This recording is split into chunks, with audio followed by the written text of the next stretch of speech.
एक छोटा सा गांव था, नाम था हरिपुर। वहां रहता था एक लड़का राघव। बहुत गरीब था, दिन भर मजदूरी करता और शाम होते ही अपना पुराना सा ढोल उठाता और गांव के रास्ते के किनारे ढोल बजाता था। उसकी ढोल की ताल में कुछ अलग ही बात थी, कभी खुशी कभी गम, जैसे राघव अपना दिल ढोल की ताल से बांट रहा हो। उसी गांव में रहती थी एक लड़की गौरी। एक दिन रास्ते से गुजरते हुए उसने ढोल की आवाज सुनी और उस आवाज में कुछ ऐसा था कि वो चलती चलती रुक गई। उस रात गौरी को नींद ही नहीं आई, बस करवट बदलती रही, सोचती रही, कौन है जो इतना दिल से ढोल बजाता है। अगली शाम गौरी चुपके से वापस उस जगह आई, दूर से ही रुक गई, आंखें बंद करके धुन सुनती रही, फिर चुपचाप वापस चली गई। फिर एक दिन राघव ने देख ही लिया। वो पास गया और बोला, रोज आती हो पर दूर से सुनकर ही चली जाती हो। गौरी हल्की सी हंसी के साथ बोली, बस तुम्हारा ढोल की धुन सुनने आती हूँ, दिल को छू जाती है।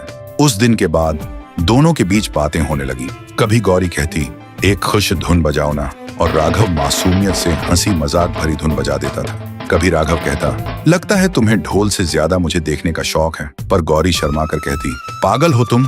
धीरे धीरे दोनों की दोस्ती एक खामोश सी मोहब्बत में बदल गई, जिसमें लफ्ज कम पर निगाहों का रिश्ता गहरा था। पर किस्मत को कुछ और मंजूर था।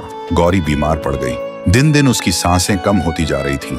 राघव रोज उसके घर के सामने खड़े होकर ढोल बजाता ताकि गौरी खिड़की से सुनकर मुस्कुराए। फिर एक दिन गौरी ने आंसुओं भरी आंखों से कहा, राघव, अगर मैं चली गई तो तुम ढोल बजाना कभी मत छोड़ना, क्योंकि जहां भी मैं रहूंगी तुम्हारी धुन मुझे हमेशा खुश रखेगी। राघव ने आंसुओं के साथ कहा, तू चाहे जहां भी हो, मेरा ढोल हमेशा तेरे लिए बजता रहेगा। और कुछ दिन बाद गौरी चली गई।